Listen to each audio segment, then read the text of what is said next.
Appreciate everyone logging on. I don't know who's on yet because I can't see anybody, but I'm sure that when you ask your questions, I'll see it. But excited for next week in the kickoff of the 2025 NFL draft. Super exciting time for my staff, Chiefs Kingdom, and again, really look forward to this next few days.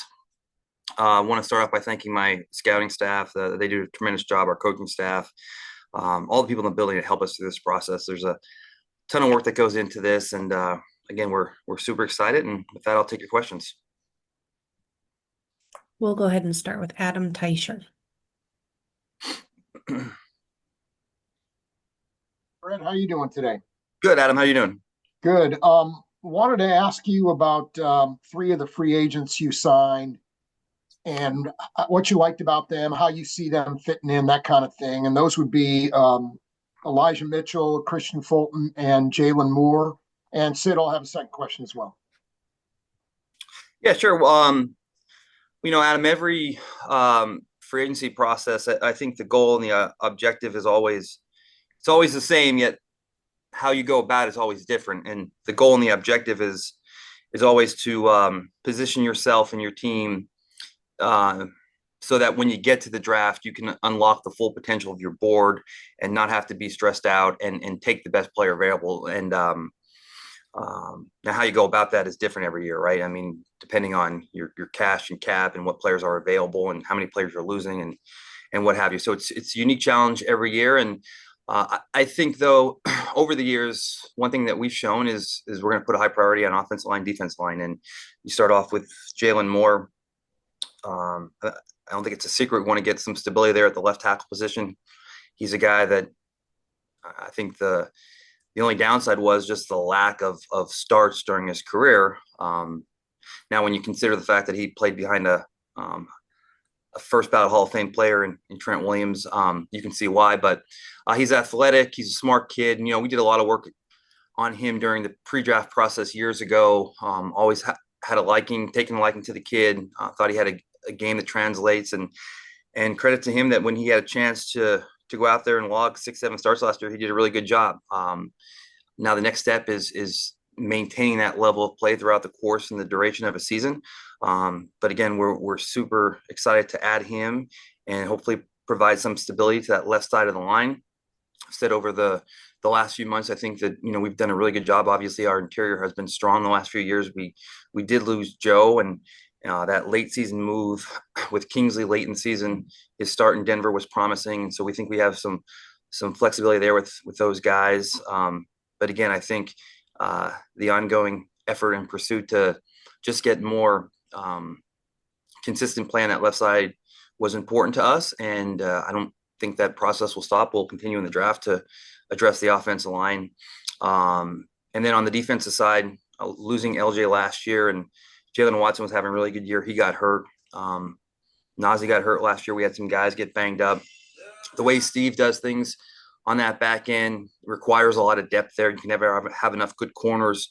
Christian was a guy that we liked coming out as well. And in fact, I think it was a COVID year. He was right there. And I think he went a few picks before we ended up, I think, selecting Willie Gay. But a guy we did a lot of work on and liked him. And then Elijah Mitchell, maybe listen, we're going to the well again. We had a good experience a few years back when we had done a lot of work on Jerick McKinnon, and he was a guy that had a great career in Minnesota, went to the Niners and just couldn't get healthy, couldn't get right, was always banged up. And we're like, this kid's still young. And although he's battled a lot of injuries, we've always liked the tape. We've always liked the person, great kid. Similar skill set in a sense. He's explosive. He has great hands. And I'm sure you even heard Kyle Shanahan talk about when he's healthy, how good he is. And I think it's no secret with him that he's got to stay healthy. And so again, I think probably the success we had with McKinnon gave us some confidence to try it again. And he'll have to get through training camp and get through a season healthy. But our trainers like what they saw in regards to his rehab from his injury last season. And so hopefully we can get him on the field, keep him on the field, because I think when he's healthy, he provides an explosive dynamic in both the run and pass game. Okay. And you kind of touched on this a minute ago, but I wanted to ask you also, your goal kind of going into every draft is to not have obvious needs like you mentioned earlier. Where do you feel the roster is right now? Understanding you have 8 draft picks coming up plus whatever's left in free agency. Yeah, I think there's always, of course, room for improvement. I think that just from 1,000 foot view, I mean, it's probably safe to say, and you guys know, I always give you probably too much information on these Zooms, but I mean, O line, D line, and corner. I mean, I think the draft has some numbers. I mean, the O line numbers are probably down a tick, but I think everyone has talked about the depth in the draft at the defensive line position, in particular defensive end. And then I think corner does have some sneaky depth there in the middle of the draft class. Maybe not as many high end guys, but I think in years past, but I think there is some value there, and the level of drop off I think holds from 2 to 3 to even into the early parts of 4. So, I think that would be a logical landing spot for us early on in the draft. But I think we're always in the mindset too to add players that we have graded as impact players, and certainly wouldn't shy away from continuing to add to our receiver room as well. So I do think that again, you can't accomplish everything exactly you want to in free agency just because you don't have an endless amount of resources. But I do think we put ourselves in a position so that if we're sitting there at 31, we certainly have a need for O-line, D-line, corner, receiver. So all options are open, and I guess we'll see how it kind of shakes out. Okay, great. And hey, you never give too much information on these things, so No, I don't know, worry right? about that. Yeah, yeah. Okay, we'll go next to Pete Sweeney. Go ahead, Pete. Sid, I'll have a quick second question if I could. Brett, I was just wondering about Trey Smith, where that stands, your comfort level, if he needs to play on the tag, and optimism level for potentially getting something done by that deadline. Yeah, hopefully we get that done. I mean, there's no lack of interest or will or desire on our end, and we did have Pete a ton of talk with Tori and Jimmy, his agents at the combine. Those conversations continued on to the owners' meetings, and so now also CAA has a ton of draft prospects, and they have a ton going on. So we've exchanged multiple phone calls, multiple emails, and my guess is once the draft's over and our focus is back on taking care of the players that are here and trying to get those guys locked up, and CAA on their end. I mean, they have, again, they're one of the leading agencies in regards to the players they produce every year. So I'm sure once things settles down on both ends, we'll be in a position to continue this dialogue and hopefully make some progress there. But there's no secret there. We'd like to get Trey locked up. And then just a quick one on the draft. You're always forward about potential round 1 grades that you guys have. So I was wondering about that. And then also something that you always mention each year is the hot zone. So just number of round 1 grades, if you're willing to share that, and then where you kind of foresee the value in this one. Yeah, Pete, I think it's probably a tick down. I think typically in years past, that number's been anywhere from 15 to 18, even 19. I think the last I checked, it was right around 12 or 13. So it is lower, although I will say this, in that secondary wave of guys that, are in the late round, high 2 consideration, that number's probably a little higher. So hopefully that provides a little bit more flexibility on both ends. So I think that top end number is just a tick down from years past. And I think we've have a pretty consistent game plan year in and year out. And if one of those guys, however unlikely it is, that we have in that 12 or 13 or 14 number range, if they were to fall into a reasonable landing spot, I'm sure we would make some calls. And typically it's unlikely to happen, but we all know a few years ago it did happen with Trent McDuffie, and we were able to do that. So that will be kind of our mindset again, and we'll see if it works out. I don't think it'd make too much sense for us to we need all these picks, and we need to add depth on multiple fronts and the secondaries and receivers. So trading multiple picks to just get one piece doesn't really make sense. But I think if a guy we really like does fall into the 20s and it's reasonable, I think we'll be aggressive. Otherwise, I think we'll be happy with adding players at each round and multiple players in 3. Thanks. We'll go next to Sam McDowell. Hey, Brett. Okay. I'll have a couple things as well. Wanted to ask you about left tackle. You talked about Jalen Moore, but is that still a position that you would foresee addressing in this draft?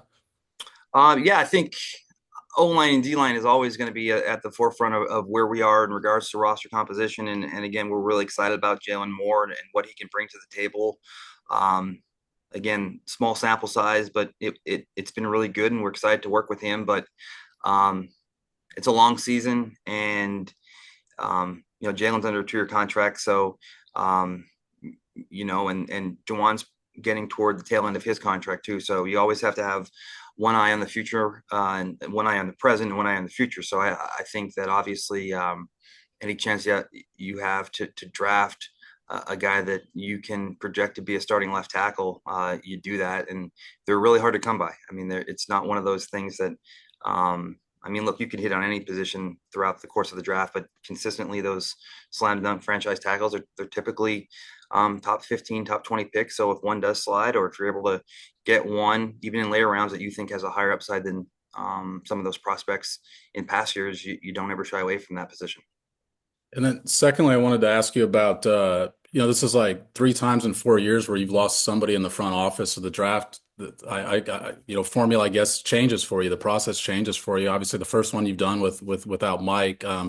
What's the process like year to year whenever you do have guys that are pretty influential in the room that you go without?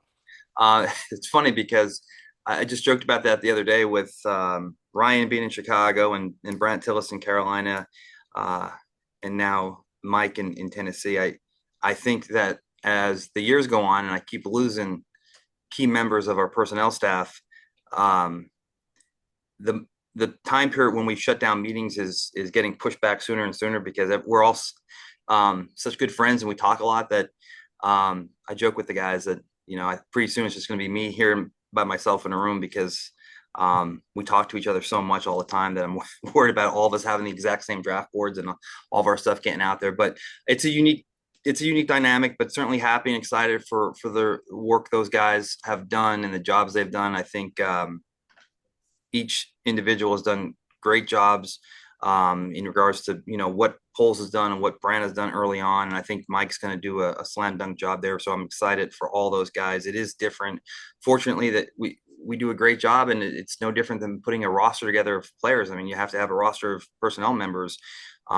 But the guys like Chris Shea and Mike Bradway and Tim Terry and Ryan Nutt, and then have a really strong group of young scouts that are working their way up too. And kind of like that mentality, when one player gets injured or moves on, the next one steps up, and we've had a really good group to work with, and they've all stepped up and done a tremendous job. Thanks, Brett. Let's go next to Jesse Noel. Hey, Brad, I know things are going to change and things happen that you don't expect in the draft, but with your first round pick in particular, what is the likelihood that you guys might look at trading back with that particular pick? Yeah, I certainly have a tendency to be on the aggressive side and move up. Although it's interesting, as I just mentioned to Pete before, the numbers are a little bit down in regards to that top end, usually being 15 to 17. They're more from in that 12 to 14 range. So, and then as I mentioned, Jesse, the secondary stack is a little bit bigger. So I think that there is probably, just from a sure number standpoint, more of a likelihood that could happen when you have, again, on the front end, the numbers, meaning 7.5 or higher on our grading system being low, but then that next 7.0 to 6.5 grading system, the numbers being higher. I think that from that standpoint, I think that could be in our wheelhouse, and it might make sense to us. So we'll have to see. I think there's always, or at least it worked out that way in the last few years, been one guy. Worthy was one of those guys last year, but we'll see. But I know that I've shown to be more aggressive, but I'm certainly open to it. And if it makes sense for us and we can acquire additional picks, I'd be all for it. We'll go next to Nick Jacobs. And Sydney, I'll have a follow-up if I can, please. Brett, my first question for you, with NIL and transfer portal, how much has that impacted you guys from a talent pool perspective? And are there any other ways it's impacted you that you haven't foreseen? That's a good question. So I think we kind of start to see a shift in the dynamics with the draft during the COVID period when players got an additional year. Um, and now with the NIL, it certainly impacts the later rounds. There's a lot of motivation and incentive for players to just stay in college, and a lot of these players may end up doing better staying an extra year as opposed to maybe getting drafted late and getting cut or what have you, and not making it. So, it certainly impacts us from a number standpoint late in the draft, and then the numbers that we do have to work with late in the draft. We're dealing with players that are a little bit older now. In fact, every year, when we go through our process and we put a prospect on the board, we'll start with the combine works. This is our third wave of film, or that last wave of film. We'll go back, and if it's the third or fourth time watching a prospect, we'll do the combine. But we always put up, his age, birth date, how old he'll be on day one of the season, and it seems like every year you're dipping into the 24, 25-year-old rookies. And we have multiple players on our team that would still be young in this draft class, whether that be a George or a Felix or what have you. So I do think, Nick, you're starting to see that the numbers are a little bit shorter and the ages are a little bit higher. And so it makes it a little bit more challenging to identify guys in that later round. But we'll see how it works out moving forward here. But they have a lot going on the college side, and some of which I'm not too involved with, or I haven't paid too much attention with. All I can speak on is my end, and to your point, numbers are down and ages are up. And then lastly, I'll ask it, how many gradable players do you have on your board if you're willing to give it away? I knew someone was going to ask me that. I think we have 202 right now, which is maybe a tick high, but we've been anywhere from 85 to 210 over the years, 185, 210. So I think we're right around 202. So I think we have plenty of names to work with, and hopefully we're able to execute our game plan as the names come off, and work those position groups throughout the course of the 3 days next week. Okay. Matt, Derek, go ahead. Hey, Brett. Appreciate your time as always. Yeah. How much do you look at, next year's class, and even, maybe less so 2027, but certainly 2026, as far as just big picture depth, where there might be pockets of players next year versus this year? And obviously thinking like left tackle, it doesn't seem like there's a lot of options this year, but how much do you look at it next year and see, like, wait a minute, there's a position group that might be really rich a year from now, but maybe not as rich this year? I don't do a lot of that, and I think for the quarterback position, that could be the one position that you could answer that differently. But in general, there are so many variables in regards to looking ahead, and if you have a guy that you like, or you feel like it's reasonable in regards to what you would have to do to get someone that you like throughout the course of the draft. I think you always focus on the present. There's been many times where there's high level prospects that have poor years, or they get hurt, or maybe where you're going to be picking in the draft. And now you throw in the NIL, as Nick just mentioned, some of these really good juniors. They're staying, and we saw the Penn State tackle from a year ago stay an extra year. So if you start playing that game too often, and you throw in the fact that, this kid's a really good lineman, a junior, and then he gets money to stay, or, again, you don't know where you're picking, or if that player gets hurt during the course of the year, or if you have young guys step up. So I just think you focus on the present. Now, I will say, once the draft ends, and once we all take a break and come back for the OTAs in the spring, you start getting aggressive and looking ahead. And that's very beneficial for your free agency plan and your roster building aspect of once you go through the season and you're trying to, bridge the free agency plan with the draft plan. You get a head start on that as soon as possible. But as far as kind of utilizing that with the current draft, I think you'd probably be, in my opinion, I don't have all the answers, but in my opinion, be a little bit more dangerous. And on the offensive side, you've added some pieces, obviously, at receiver and running back, but obviously bringing back Hollywood too. Where do those two positions stack up for you as far as draft needs, and how do those boards look as far as available players this year? I missed the first one. You said running back and then wide. Receiver. Yeah, Yeah. running back and Well, I receiver. think the running back class is probably the deepest class in the draft. I mean, I think you can get a really good player from rounds 1 through 5. So, yeah, I mean, look, with all these players, you're a few bad weeks away from having no depth at all. I mean, I know I've always said the story a few years back of that defensive end position where we had a 2 or 3 week span where we lost multiple guys. And, last year, Pacheco got hurt early on. And I mean, we always want to surround Pat with playmakers. And, the more talented wideouts you can throw on the field at one time is something important to us. And depth at running back. And look, this kickoff role too. I mean, ideally, it would be advantageous for us to identify a receiver and or running back that has explosive playmaking ability on both ends. Remigio did a great job, but again, we're always pushing the envelope to get 1% better. And if we can add another dynamic element to both return phases, that would be something that would make sense. So it's not just wanting to continue to add explosive playmaking at the running back or the receiver position. It's also the return game. And so I do feel good about that running back stack. Again, I think it's probably a consensus throughout the draft community and the work that you guys have all done, that there's a ton of running backs. And, I think that there'll be a good chance that one of these picks ends up being one of those players, just because there's so many of them and they're all really good. And the discrepancies between the running back you have in 4th or 5th is really close, or 4th and 3rd is really close. So I think there's a good likelihood that, one of those players ends up on our roster, and hopefully they're a dynamic returner as well. Thanks, Brett. Let's go next to Sarin, and then we've got 3 more hands up to wrap us up. Thanks. And I'll have a follow-up too, if I could.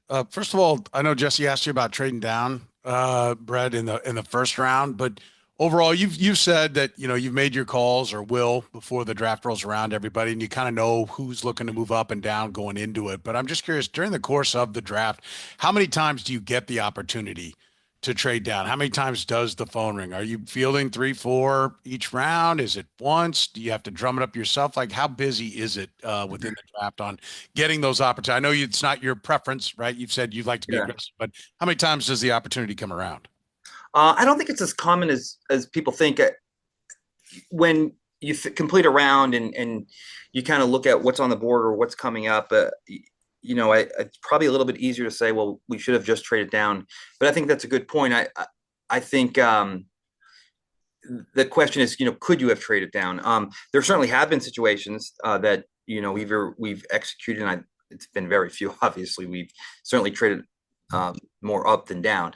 I think there was 1 or 2 examples of where we did that.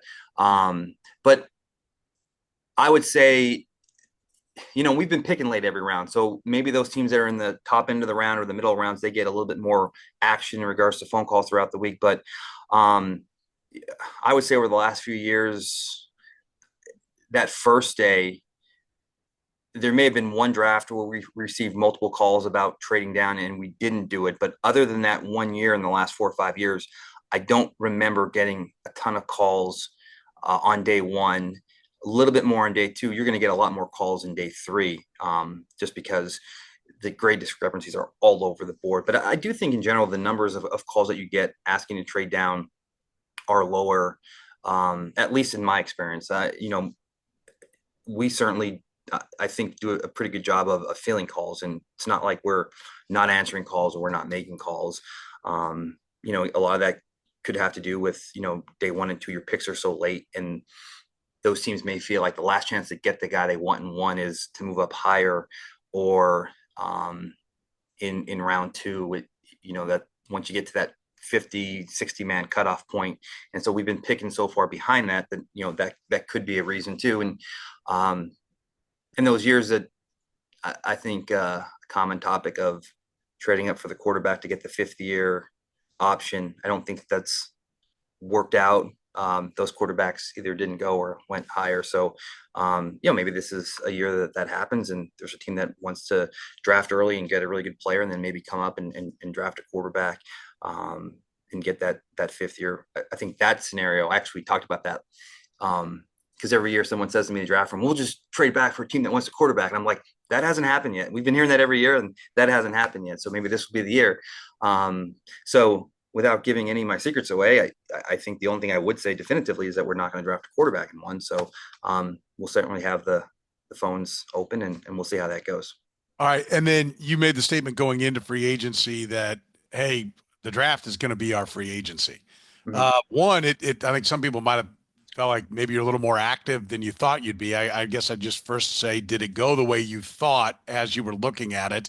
Is the draft still a big part of your free agency? And does that maybe give you more incentive to need more picks, to need to trade down? Would it be more of a game plan this time? Obviously, it's got to be the right deal, right? I know you don't just set sail and say, I'm going to trade down no matter what. Has it lived up the way you thought it would entering free agency? And would that be part of your game plan moving into the draft? Yeah, I think we knew early on in free agency with what we were facing, and look, as I mentioned to Pete, once this process ends, we'll be in discussions with Trey, trying to get him done, and then I'm sure at some point here, George and Trent, we're going to have dialogue with them. But to your point, as the years go on, and if we hope to keep this winning tradition up and have sustained success, it only becomes more difficult, and knew early on that we would be limited. And, that was obviously the reason why we had to make that trade with Chicago with Tooney. I mean, that was a player that we loved, and it was gut wrenching to have to do that, but you had to do it. And so you're only going to have a limited opportunity to do some things. So we tried to cover up some of the holes in regards to just some stability at left tackle. Corner depth is always a big need, and there are two prime positions that go high in the draft. So let's have a plan to get a couple of those positions that we feel good about now, and then go into the draft. But as you mentioned, Seren, I mean, the more picks you have, the more players and the more depth you can have at these positions. And so to your point, I think it does make sense. And because, you can easily say we need two interior defensive linemen, another defensive end, two corners, another running back, and two or three more offensive linemen. So, I mean, you need a ton. And I don't think I ever look at our roster and think like we're good. I feel like there's nothing else we can do. So the more players to have, the more depth you can add on the team. And again, you never know where you're going to need the depth. Every time we go into a season feeling good about a position, that position is the one position. Like receiver last year, like we are loaded at wideout. And then just like Deanna a few years ago, we get to week 3, 4 of the season, and we're making trades for DeAndre Hopkins. Just, Juju Smith, we're trying to figure out where we're going to get receivers. And so like every position, if you get a good player, it doesn't matter whatever you think your perceived depth is, it's not going to be there by the middle of the season. So just stick to your board and draft the best player, but you can't do that unless you get some of this knocked out in free agency. So the more players, the better. And I think that you have to look at these things to sustain depth throughout the season, and trading back and acquiring more picks is certainly a way to do that. Let's go to Vahe. Go ahead, Vahe. Hey, Brett. Thank you. Hey. Hey, Sid, I'll have a follow-up too. Brett, obviously you've alluded to this yourself. You've become a bit known for being transactional and aggressive, and you guys have prospered by it. I wonder if you just might speak to from where that comes, and how you've known that that's the right and good way to operate, and how antsy do you get if you're not doing something? Well, I think it's one of those things where, like, you spend so much time watching all these prospects, and my guys are in the room with me every day, and we take a great deal of pride and respect for these late round picks too, and we attack them with as much attention to detail as we do the the top of the rounds. And so then you get in that mindset where it's like you do the work, and you trust in the work you do. And I do think though that it's good to have some different opinions around me, and maybe you guys haven't seen this on the outside, but I do think as opposed to years past that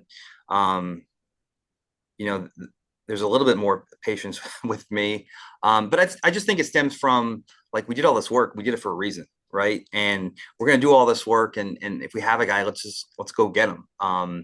Maybe taking the stance a little of, if we're gonna not have or not be steadfast in our convictions, and then just, it on one end, the more numbers you have and the number of tickets you have in this lottery, the better. But on the other end, there's that element of trusting what you see. And if you're going to do all this work, you might as well go get a guy you like, as opposed to saying, well, I don't believe what I see, so I'd rather just take a few guys, because a few guys is better than the one guy I like. So, but it doesn't mean that there shouldn't be a balance of, controlled discipline. And so I think I've slowly over the years gotten a little bit better with that. It's just one of those things where I feel like you watch so much tape. It's like, well, hell, just go up there and get the guy you want. If you watched it and you believe in it, and just do that. And it was kind of the way with, Patrick, and it was the same way with Trent, and it was the same way with all these guys. And it's not always right, though. And so I think being selective, I think the process is right. It's just being more selective on when you do it. You don't need to do it every single round. And I think that's one thing. I mean, we can always get better at things, and I'm no different. That's one of the things that the guys have helped me with, and just being more selective in that process. And the follow-up just is, you alluded to it, I think, in the context of left tackle, particularly before, but one eye to the future and one eye to the present at all times. Can you describe how you apply that thinking to the draft? I mean, obviously you have immediate needs, but obviously it's a long-term gain. Yeah, well, I mean, that's where I think it starts with free agency. And so I don't think you want to put yourself in a position where, we look at free agency like, pretend there's no draft. We have to go out and line up week one and play. I mean, what do we need? And so bringing more in and having some depth at corner, and adding another playmaker at running back were things that we thought would be beneficial, but we're certainly not where we need to be. And thankfully we have the draft. And so now when you get to these picks, you're going to always stick to the value on the board, but within that value, you're going to stick to the premium position. So, O-line and D-line, I mean, if all things are equal, you're going to always defer to that, and you're going to continue to build the lines. And so, like I said, with Juwan being toward the tail end of his contract, and Jalen being on a smaller contract, I mean, those things, I mean, these years pass by quick, and before you know it, we'll be sitting here talking on a Zoom before the 2026 draft. So can never have enough of these guys. And then those positions like O-line, D-line, and corner, they're hard to find. They're not available in free agency for the most part. I mean, you typically don't find left tackles in free agency, or starting corners and stuff. Certainly not pass rushing 3-tech. So you get a chance at any point in the draft where you like a guy, you take him, and can never have enough of those guys. Two left, Nate and Herbie. Go ahead, Nate. Hey, Brett, thanks again. Yeah. I have quick questions as well. The first one is, when you talk about the defensive line, particularly interior and edge, just what intrigues you most about that part of this year's draft class? And is it somewhat similar to your guys' feeling about running back? I think the defensive end is so the defensive line class in general is good. I think that's probably driven more so by the depth at D end. I think there's a lot of D ends, and I think that running backs is certainly, I think, the deepest class in the draft. A close second would be D end. I think the interior defensive line numbers are I think better than most years, but I don't think they come anywhere close to the D-line depth and the corner depth. I think those two are just wow. I mean, you look at the board and those names go from top to bottom. Interior O-line is light. Corner, I think, is actually decent in the middle rounds. I think D-line is okay, but I don't think it's any more or less than any one particular. I think that where you're getting the big numbers from top to bottom are D end and running backs. And then everywhere else, it's a little bit scattered. Corners, I think, a little meatier in the middle. And then receivers every year, you're going to have numbers. It's just the vision and the plan, how you're going to utilize those guys within your offense. So you're always going to have numbers. I think certainly on, like last year was an extraordinary class, and there's so many receivers taken high. I don't think you're going to see that this year, but you'll see receivers taken in every round just because they're always plentiful in regards to numbers.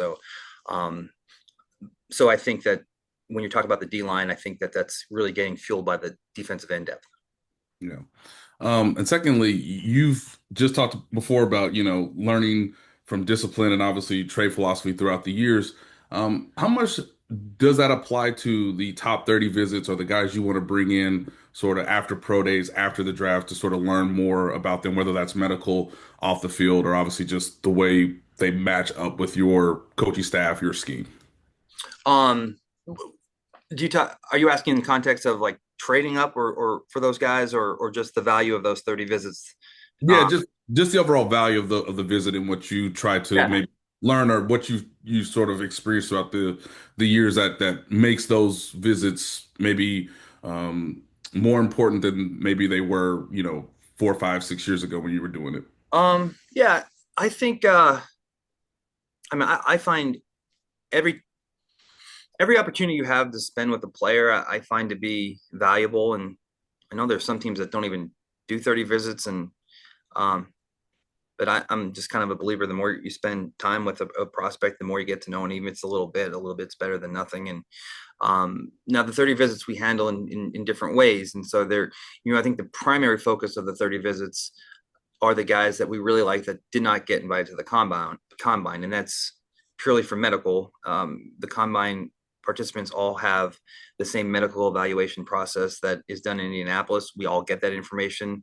We look at it. We talk to our doctors, and we talk about the risks and guys that we're concerned about. However, there's a ton of guys that don't get invited to the combine. They have no medical on. So if you like that guy, and I mean, that's varying ranges. I mean, there's guys that don't get invited to the combine in years past that we had in the third round, and there's a ton of guys we had in the sixth or seventh, and we just bring them in just in case we draft them late. So that's probably the primary reason we bring those guys in. And then there are guys that, for some reason, at the combine, the combine's weird too because everyone does these formal interviews, right? And you get 20 minutes, and sometimes a player comes 4 minutes late because a team's holding them, and sometimes the computer's frozen, or sometimes a coach goes off in a different tangent and they start talking about stuff that is cool and funny, but you haven't really learned anything about the player because you're talking about a coach that both of you know, right? And so that 20 minutes goes fast. Now, sometimes these kids are boom, they're right there, and we get right into it. We ask questions about their upbringing and all that kind of stuff. You feel good. There's a lot of guys though that like you look and they leave, you're like, I didn't get anything out of that. And some of these guys I want to bring in and learn more. So I mean that happens every year. So it's just guys that we just didn't get a great feel for. Or maybe you only get so many of these formal interviews allotted to you, and there were probably every year we have like 10 guys that you hand these in. There's a cutoff date, and every year there's always like, oh, we shouldn't have added this guy because we're fine with this guy, we should have added this guy. So then we're like, oh, we'll just bring in for 30, right? No big deal. So sometimes I think people look maybe too far into it, but certainly there's a reason why we're bringing them in, and whether that be, and I'm sure with the players that we just brought in, right? I mean, you're going to get additional medical. So the guys at the combine that needed a recheck, whether it be a knee, a shoulder, an ankle, those guys are going to have to come in and get a recheck. So if we can bring those guys in to get extensive time with our doctors, that's important for us. So it starts off with the guys that are not draftable, or excuse me, it starts off with the guys that are not combine invites that we think are draftable, that don't have a medical. And it goes to the guys that we didn't get enough time with. Then it goes to the guys that our docs want to see more on. So we use it in a variety of ways, but those are typically the three buckets that they fall in. Thank you. Yeah. And last but not least, Herbie. Go ahead, Herbie. Hey, good morning, Brett. Hey, Herbie. Quick question here. You've mentioned multiple times the depth at defensive end and to an extent the cornerback position. How much do you feel like the overall depth at those position groups will affect the ultimate decision whether to exercise a fifth-year option on Karlaftis and even McDuffie? I don't think that it'll affect it at all. I think those are players that you want in a Kansas City uniform for a long time. And but those are two premium positions, so you can never have enough of those players. But as far as that altering a decision like a fifth-year option on either of those guys, that I don't think that would come into play. Thank you, Veach. That's all. Yeah.